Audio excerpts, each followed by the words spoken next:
All right, Democrats still can't get it together and are now turning their disagreements into a spectacle on the Senate floor. Why would we do something today that's playing into the president's politics and is going to hurt the officers in states like mine?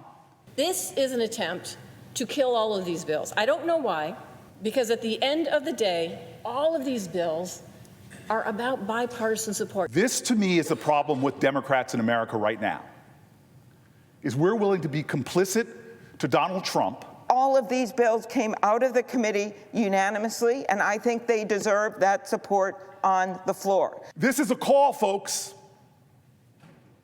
The Democratic Party needs a wake-up call. The Democrat Party is in absolute disarray, as just witnessed by those sound bites. Fox News contributor and senior writer for the Washington Examiner, Joe Concha, joins us now. I mean, Joe, apparently to Cory Booker, an act of bipartisanship, which is being pushed, as you saw there, by two Democrat senators, bipartisanship, which we used to celebrate in America, by the way, is viewed as being complicit to Trump. What's going on here, Joe? Wow. Could you imagine Cory Booker in the 90s, Todd, and Newt Gingrich as the House Speaker and President Bill Clinton are coming together and passing things like welfare reform and balanced budget amendments? I guess he would go on the floor then and start screaming, if you're a Republican, for example, how we can't be complicit to Bill Clinton. In other words, compromise Americans mostly like when you can find common ground. I know there's not a lot of places that Democrats and Republicans can do these days in that regard, but when they do, it's something, yes, that should be celebrated. And sometimes, you know, when you look at performances like this with the Cory Booker eyes that you see there, it's hard to say that you were born and bred in New Jersey like the three of us are, especially when he turns into this cheesy D-list actor that you see on your screen in an effort to make himself go viral for all the wrong reasons. But let's look beyond the performance art, and let's look at what Cory Booker is resisting when it comes to President Trump. I guess he's against a record high stock market. I guess he's against huge tax cuts like we saw in the big beautiful bill. I guess he's against inflation being under 3% when it was above 9% under Joe Biden and Kamala Harris. I guess he's against border crossings being down to basically zero. He's against also clearly deporting violent criminals out of the country illegally. And I guess he's against better trade deals for the United States. But here's the big question. What exactly is Cory Booker for? What does he advocate? Where's the optimism? It's just a lot of wine and cheese from this senator, and it's why Democrats are polling at their lowest in 35 years, and nobody is buying this act outside of Booker's over at MSNBC and CNN at this point. Okay, so there's this Axios piece yesterday, Joe, titled "Why Democrats Are Suddenly Confident About 2026. Democrats have a rare bright spot," Axios says, in their party's existential crisis. They say 2026, at least to them, looks pretty good. And one of the reasons they point to is because the big, beautiful bill isn't polling well. Is that something Republicans should be concerned about? No, I don't think so, Carly, because Obamacare, for example, that didn't poll very well either when that first came out. Big bills tend to not do that.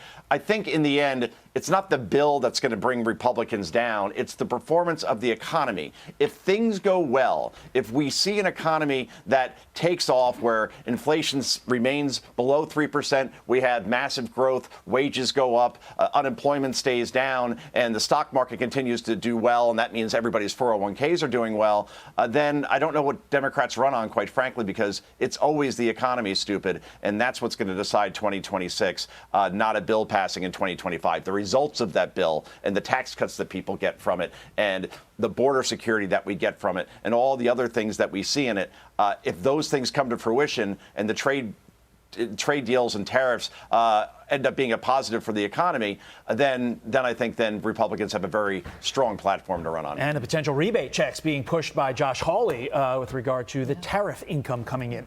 Meantime, got to get your thoughts on this. Sydney Sweeney's new American Eagle ad is allegedly invoking white supremacy. Listen. The play on words is being compared to Nazi propaganda with racial undertones.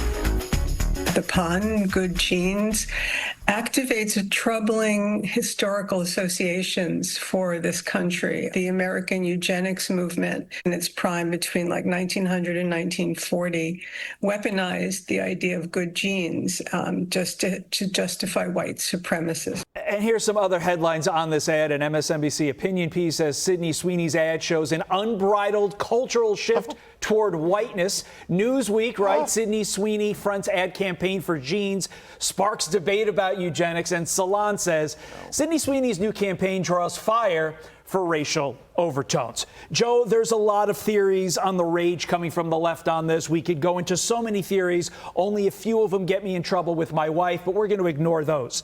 In the end, doesn't this come down to the fact that this ad is simply normal, and the left hates the fact that Donald Trump is bringing normal back to America? That's the thing. It's common sense over chaos. And I definitely picked the wrong day to stop sniffing glue. I mean, I can't believe those headlines that you just read. I mean, this just shows that people just like throwing out Nazism and fascism without having a clue about history or what those things actually mean. So when someone says they have good genes, it could be an attractive white blonde woman. It could be an attractive black woman. It could be an Asian woman, Indian woman, white guy, black guy. It doesn't matter. Just sometimes we're born with good genes. And the good news is the most sane and sober people are laughing at these news outlets because it's a different era now when you can't get away with this stuff in the Trump era anymore. And X is the great equalizer at this point. And if you go on there, all of those publications that you just read and all the people that are saying somehow this is an ad that is Nazi propaganda are being laughed into oblivion over it. So, yeah, you can't get away with this stuff anymore. That's the bottom line. I mean, I don't even know if this is political. I don't know if Donald Trump has anything to do with this. I feel like it's just Sydney Sweeney signing on to American Eagle, made the stock price go up, and then somebody on social media said something ridiculous, and other people followed suit, which I guess could be the power of social media in a strange way. Joe, got to leave it there. A wild turn of events with this ad. Thank you so much for joining us. Joe. I'm Steve Doocy. I'm Brian Kilmeade. And I'm Ainsley Earhart. And click here to subscribe to the Fox News YouTube page to catch our hottest interviews and most compelling analysis.